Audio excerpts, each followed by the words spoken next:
Hello everyone, welcome to Soul Payback. It's amazing to see you here. Before we dive into today's story, subscribe to the channel, hit bell icon, and like the story. Let's dive into today's story. Have you ever woken up and felt that something was wrong before you even opened your eyes? That heaviness in the air, that quiet that feels too quiet. I felt it that morning. I lay in bed for a moment, staring at the ceiling, and I tried to place the feeling. It was a Tuesday. It should have been ordinary. It should have been another day of early meetings, coffee getting cold on my desk, and the commute I had memorized so well I could drive it with my eyes closed. But then I reached for my keys, and they were not there. I checked the nightstand. I checked the hook by the door. I checked my jacket pocket, my coat pocket, the kitchen counter, the bathroom shelf. Nothing. The keys to my $98,000 SUV were gone. And somewhere in the back of my mind, a voice that I had been ignoring for a long time started speaking very clearly. It told me I already knew where they were. It told me I already knew who had taken them. And it told me that this time things were going to be very different. Stay with me, because what happened next changed everything I thought I knew about my own family. There is a kind of pain that does not announce itself. It does not arrive with noise or drama. It settles in slowly, the way water seeps into old walls. You do not notice it at first. You make excuses. You tell yourself it is nothing. You convince yourself that people who love you would never do what they are doing. And then, one morning, you wake up and your keys are gone, and the wall finally comes down. My name is not important. What matters is that this story is real, and if you have ever felt invisible inside the very home where you were supposed to belong, you will understand every word. I grew up in a family that had a favorite. I knew it from the time I was 7 years old. My sister, Mara, was 4 years younger than me. She was louder. She was bolder. She had a way of filling a room that I never quite managed. When she laughed, our mother laughed. When she cried, our father moved mountains. When she wanted something, the answer was almost always yes. And when I wanted something, the answer was almost always, "Can you wait?" I waited. For years, I waited. I told myself it was a normal part of growing up. I told myself that birth order explained it, that personalities explained it, that it was just the way some families worked. I built a life around waiting. I became patient in a way that had nothing to do with virtue and everything to do with survival. I studied harder because praise did not come easily to me. I worked longer hours because opportunities did not fall into my lap. I saved money carefully because I learned early that no one was going to hand me a safety net. By the time I was 31 years old, I had built something I was genuinely proud of. A good job in project management, a clean apartment that I owned outright, a savings account that gave me the first real sense of security I had ever known, and the SUV. The silver SUV that I had researched for 8 months and saved for over 3 years. It was not a luxury in the frivolous sense. It was a statement. It was proof that I had done something real. It was mine. I had never asked my parents for a single cent toward it. I had never asked them for anything that cost them money, not since I started working at 19. The SUV was entirely, completely, undeniably mine. And that, as it turned out, was a problem for exactly one person. Her name was Mara. My sister was 27. She had cycled through 4 jobs in 3 years. Not because she was unlucky, not because the economy was hard, though it was, but because Mara had a pattern. She would start something with enormous enthusiasm. She would charm everyone around her in the first month. She would make promises she intended to keep, and then something would happen. A conflict with a coworker, a manager who didn't understand her, a project that wasn't exciting enough, and she would leave. Sometimes she resigned, sometimes, from what I heard in careful whispers between my parents, she was asked to leave. And every single time she would return home, and my parents would welcome her back. They would sit with her at the kitchen table that I had eaten at as a child. They would tell her she was talented and misunderstood. They would tell her the right opportunity had not come along yet. And then my mother would call me. Not to check on me, not to ask how my week was going, to tell me how Mara was struggling and how important it was for the family to come together. I always listened. I always said the right things. I always sent Mara a kind text afterward, because that is what I did. I kept the peace. I kept the distance that kept the peace intact. But Mara was not keeping any distance at all, and I was only beginning to understand how close she had already come. The first sign came 6 weeks before the morning with the missing keys. I had come home for Sunday dinner. My parents still lived in the house where I grew up, a solid 2-story house in a neighborhood that had aged well. Mara was staying there again, which I expected. She had left her most recent job at the end of the previous month. I had heard the version that my mother told me, which involved an unreasonable supervisor and a toxic environment. I had learned not to ask for more details than that.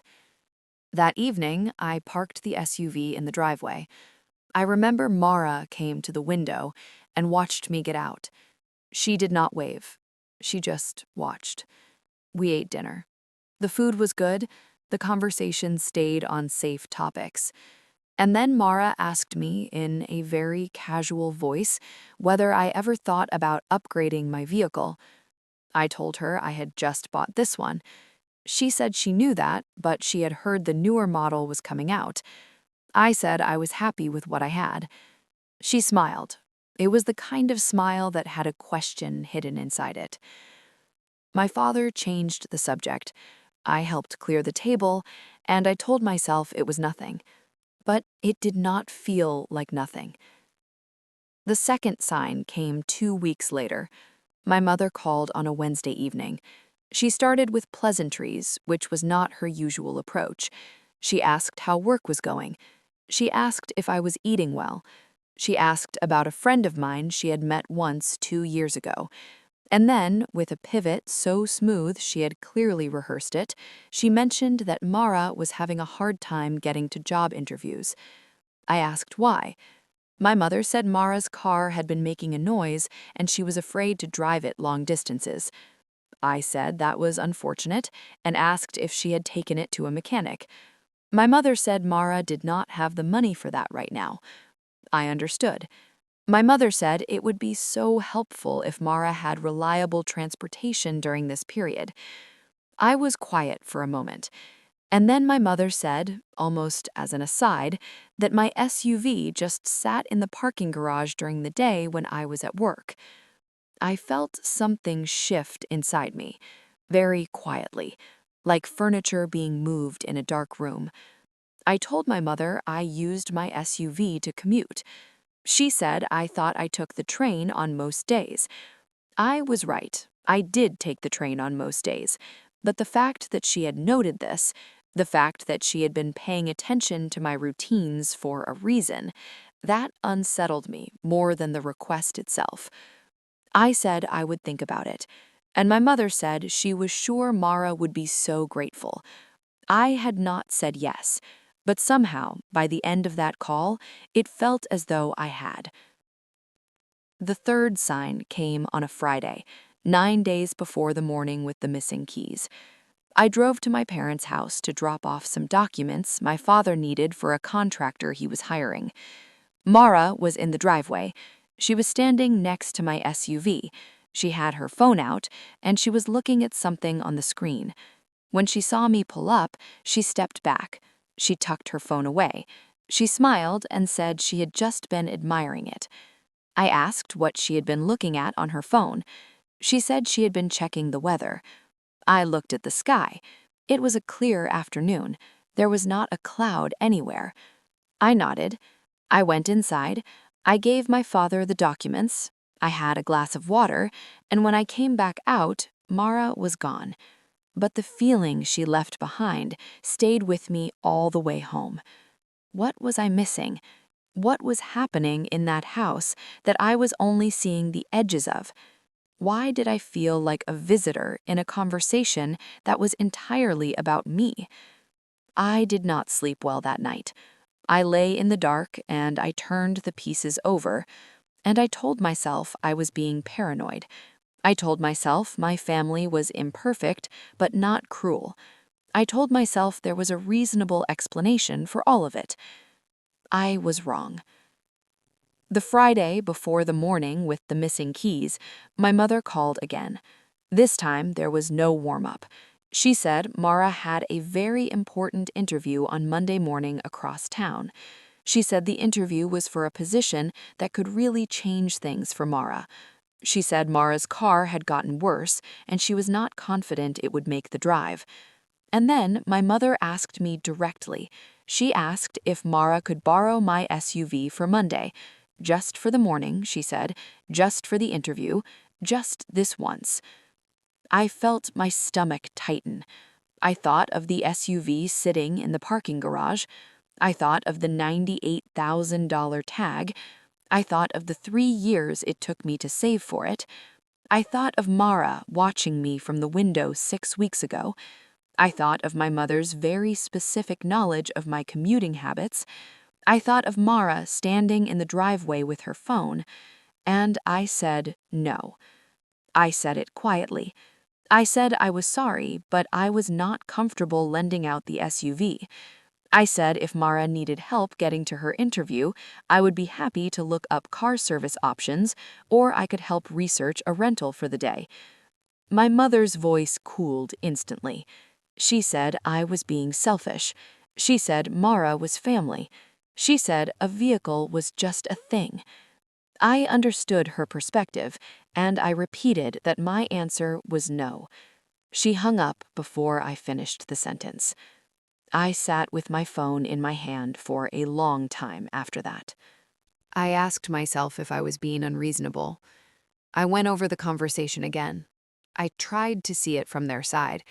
And then I asked myself a different question. Why had no one asked me how I was doing first? Why was every call, every visit, every conversation circling back to what I could give? Why did my no feel like such a shock to everyone? I did not have clean answers that night, but by Monday morning, I would have all the answers I ever needed. I woke up at 6:15 on Monday. I had a 9 o'clock meeting, and I had planned to drive in that day because I had an afternoon site visit. I reached for my keys where I always left them, on the nightstand in the small dish I had bought specifically for that purpose. The dish was there. The keys were not. I got up. I checked every surface in the apartment methodically. I retraced every step I had taken the night before. I had come home from the grocery store. I had set down the bags. I had hung up my jacket. I had put my keys in the dish. I was certain of it. I went to the dish again and looked at it as though looking harder would make the keys appear. They did not appear. And then I called my mother. She answered on the third ring. She sounded awake, alert. She had been expecting my call. She told me in a measured voice that Mara had needed the car. She told me she had come by on Sunday evening while I was out. She had a spare key, the spare key I had given my parents 2 years ago for emergencies. She had used it to enter my apartment. She had taken my car keys from the dish by my bed, and she had given them to Mara. I stood in my kitchen and I did not speak for a full 10 seconds. I asked her if she understood what she had done.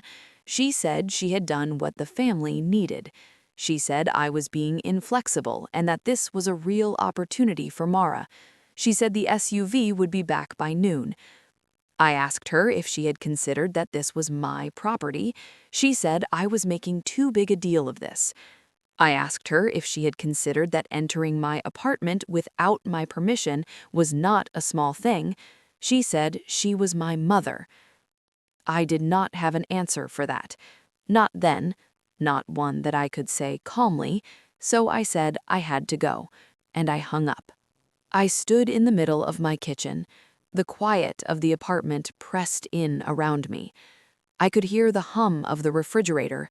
I could hear a bus on the street outside. I could hear my own breathing. And I asked myself, very slowly, a series of questions that I had been avoiding for years. Is this who they are? Is this what they think of me? Is this how they see what belongs to me, as something that belongs to all of us? Is this what all those years of keeping the peace had taught them to expect? I thought about the Sunday dinners I attended without fail. I thought about the birthday money I had sent. I thought about the times I showed up with groceries when my father was recovering from his knee surgery. I thought about the loan I had given Mara 3 years ago, the one we never spoke about because it had never been repaid. I thought about how small and manageable each individual thing had seemed at the time, and I thought about how they had all added up to this moment. A moment where my mother let herself into my apartment with a key I had given in trust. A moment where she took property that was not hers. A moment where she did all of this without hesitation, without guilt, without even a conversation, because she had learned over 31 years that I would absorb it, that I would be upset and then I would be quiet, that I would feel the sting and then I would move on, that I would never, ever actually do anything. She had learned wrong. I called my insurance company at 6:47 that morning. I explained that my vehicle had been taken without my authorization. The representative asked if I wanted to report it stolen. I paused. I thought about that word, stolen. It was an uncomfortable word when applied to your own mother, but I thought about the dish on the nightstand. I thought about the spare key. I thought about the conversation where I had clearly said no. And I told the representative that I did, that I wanted to report the vehicle as taken without my consent. She walked me through the process. She said they would flag the vehicle and that the system would generate a report that could be shared with authorities. I thanked her. I called in to work and explained I would be remote for the morning due to a personal matter. And then I sat down at my kitchen table with a notepad, and I started writing. I wrote everything. The Sunday dinner where Mara watched me from the window, the call where my mother noted my commuting habits, Mara in the driveway with her phone, the Friday call where I said no clearly, and this morning, the empty dish, the call, the admission. I wrote the times, the dates, the specific words I remembered. I wrote it all in clean, plain language. No emotion in the writing, just facts. The facts were already extraordinary enough. At 8:22 a.m., my mother called. Her voice was different this time, tight. She said there had been an incident. She used the word incident. I asked her what kind of incident. She said Mara had been in an accident. She said no one was hurt. She said the other driver had run a red light. She said these things quickly, one after another, as though speed would soften them. I asked about the SUV. There was a pause. My mother said it was badly damaged. I asked her to be more specific. She said the front end was gone and that the airbags had deployed. She said the other driver's insurance would handle everything. She said it would all be fine. She said, and I remember this word precisely, that it was unfortunate. Unfortunate. A vehicle I had saved for 3 years, that I had chosen with 8 months of research, that I had driven for 11 months without a single incident, was now sitting crumpled somewhere across town, and my mother described it as unfortunate. I asked her where Mara was. She said Mara was shaken but fine. I asked her where the SUV was. She gave me the intersection. I asked her for the name of the other driver's insurance.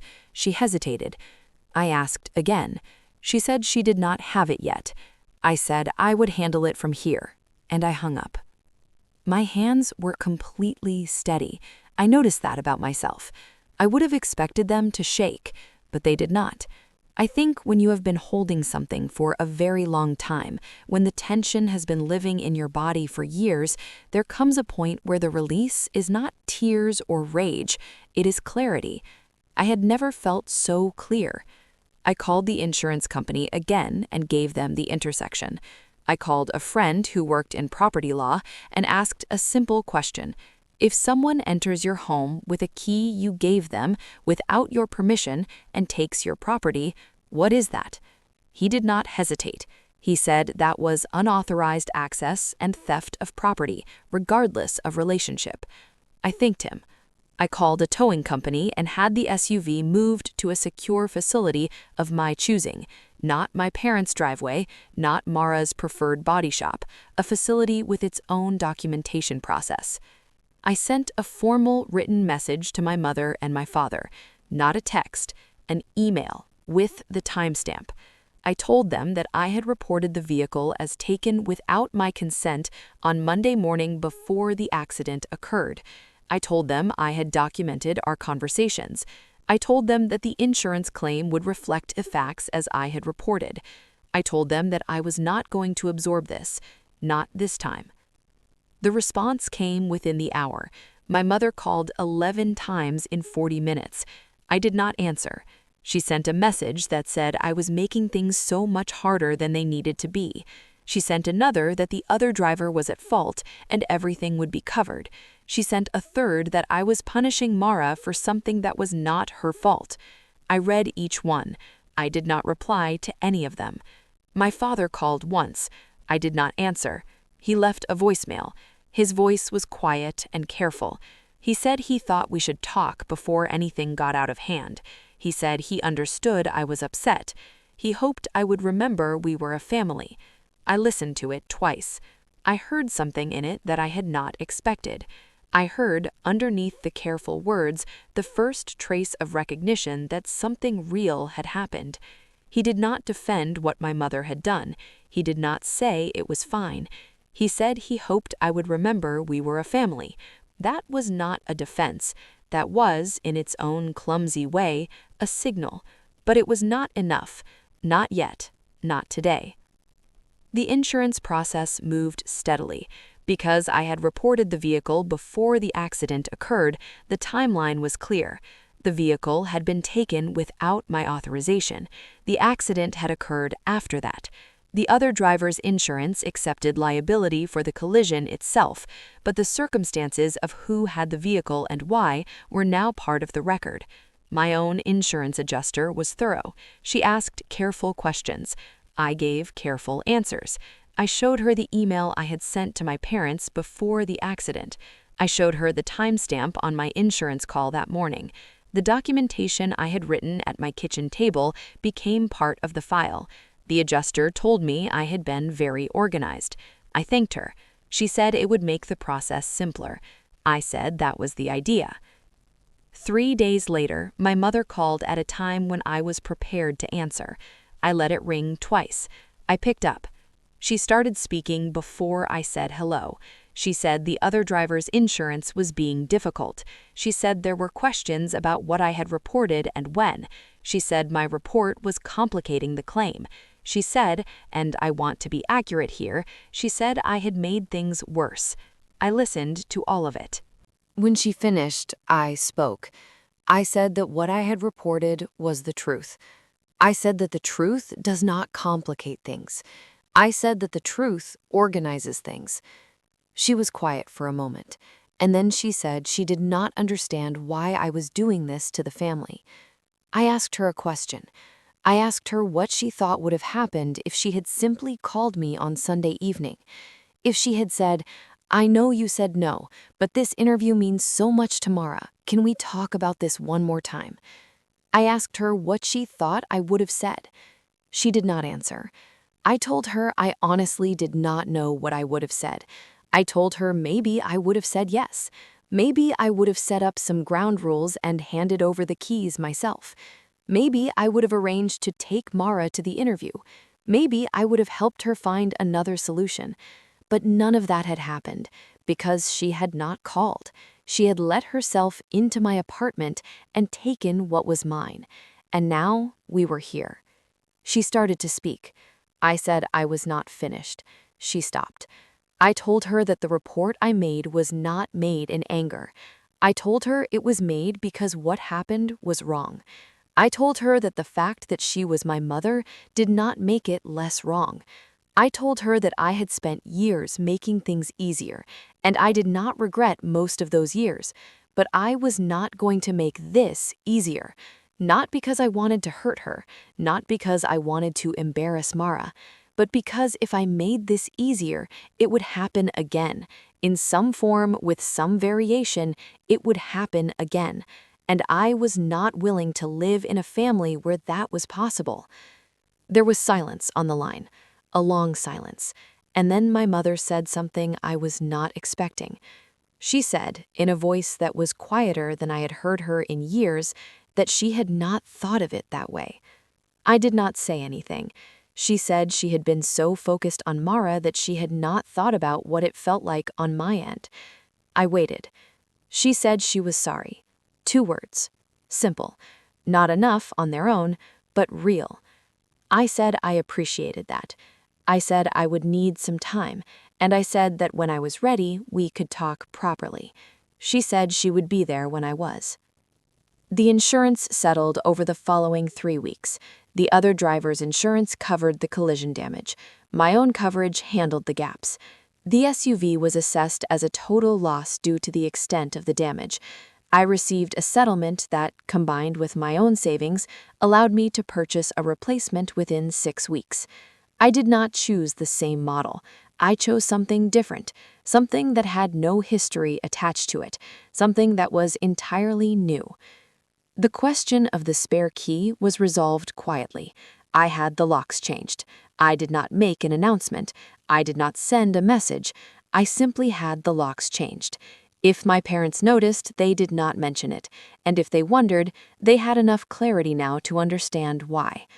Mara did not reach out to me directly for 2 months.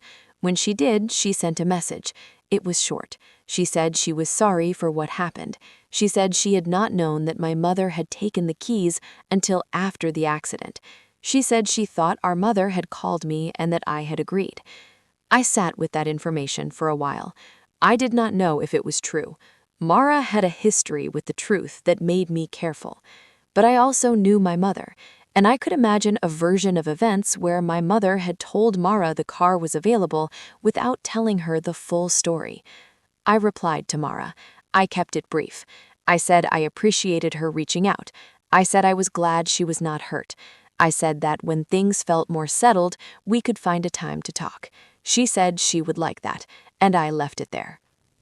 I have thought a lot about what I learned from all of this. Not the logistics, not the insurance process or the documentation or the legal questions, but the deeper thing, the thing that was really happening. I think families develop patterns the way water develops channels. The water flows where it is easiest to flow. Over time, the channel deepens. The water stops even considering other directions. I had become a channel for my family's ease. For years, I had made it simple for them to expect things from me without asking. I had trained them, gently and unintentionally, to treat my patience as a resource that would not run out. And the truth is that my patience had not run out. It had not turned into rage. It had not turned into bitterness. What it had turned into was a decision, a quiet, deliberate, completely calm decision to stop being the channel, not to dam the river, not to flood anyone, just to let the water find its own way. What I understand now that I did not understand before is that protecting your own boundaries is not the same as attacking someone else's. When I reported the vehicle, I was not trying to hurt my mother. I was trying to make something real. I was trying to make my own life real, in a way that it had never quite managed to be inside that family system. When I changed the locks, I was not punishing anyone. I was creating a space that was genuinely mine. When I did not answer the phone for those 40 minutes while my mother called 11 times, I was not being cruel. I was letting myself feel the weight of what had happened without being talked out of feeling it. Those are the things I would tell anyone who found themselves in a similar place. Not to act in anger, not to act for an audience, not to perform strength or broadcast justice, but to be very clear about what belongs to you and to protect it, calmly, consistently, without apology. My father and I had a real conversation about 6 weeks after the accident. We sat in his car outside a coffee shop because neither of us wanted to have the conversation indoors with other people around. He said he should have stepped in sooner. He said he had seen the pattern for a long time and had told himself it was not his place. I told him I understood that. I told him I did not hold him responsible for my mother's decision. He said he was glad I had done what I did. I was surprised by that. He said, and I remember his exact words, he said, someone had to make it stop. He meant the pattern. He meant the slow accumulation of small things that had been going on for years. He meant the comfortable assumption that I would always be there, always be fine, always manage. He said someone had to make it stop. And in that moment, I felt something loosen in my chest that had been there for a very long time. Not everything was fixed. Not everything was resolved. Some things would take years. Some things might not fully heal. But something had been named, by him, and naming it was the first real step. My relationship with my mother has been slow and careful since then. We do not have the same ease we used to have, but I am not sure that ease was ever real. I think the ease was the surface of something that had a lot of weight underneath. Now we are more honest, less comfortable, but more honest. She asks before she assumes. I notice when she asks, and I appreciate it more than she probably knows, because it costs her something. And the fact that she pays that cost, the fact that she adjusts, tells me more about her love than all the years of easy assumptions ever did. The new SUV arrived on a Saturday morning. I picked it up myself. I drove it home on a route that took me past the intersection where Mara's accident had happened. I did not do it intentionally. It was simply the most direct way. I glanced at the intersection as I passed it, and then I drove on. There was nothing to linger over. The chapter was closed, not because everything was perfect, not because everyone had apologized in exactly the right way, not because justice had arrived in some clean and satisfying package, but because I had done what I needed to do. I had said what I needed to say. I had protected what belonged to me, and I had left room for the people I loved to become better. That is all any of us can really do. If you have been in a place where you felt unseen by the people who were supposed to see you most clearly, I hope this story found you in a useful moment. Not because the details will match your own, they probably won't, but because the feeling underneath the details is one that a lot of us share. The feeling that your patience has been mistaken for permission. The feeling that your calm has been mistaken for acceptance. The feeling that somewhere along the way, the people you love forgot to ask whether you were okay. You are allowed to remind them. You are allowed to be clear. You are allowed to protect what belongs to you, without drama, without performance, without losing yourself in the process. That is not coldness. That is not selfishness. That is just the quiet, necessary work of knowing where you end and someone else begins. If this story reached you in some way, leave a comment below. Tell me what part of it stayed with you. Tell me what you recognized. Tell me what you would have done differently. I read every comment, and if you want more stories about people finding their footing when the ground shifts under them, stories about patience and clarity and the kind of strength that doesn't need to be loud, subscribe. There are more of these stories where this one came from, and they are all waiting for you.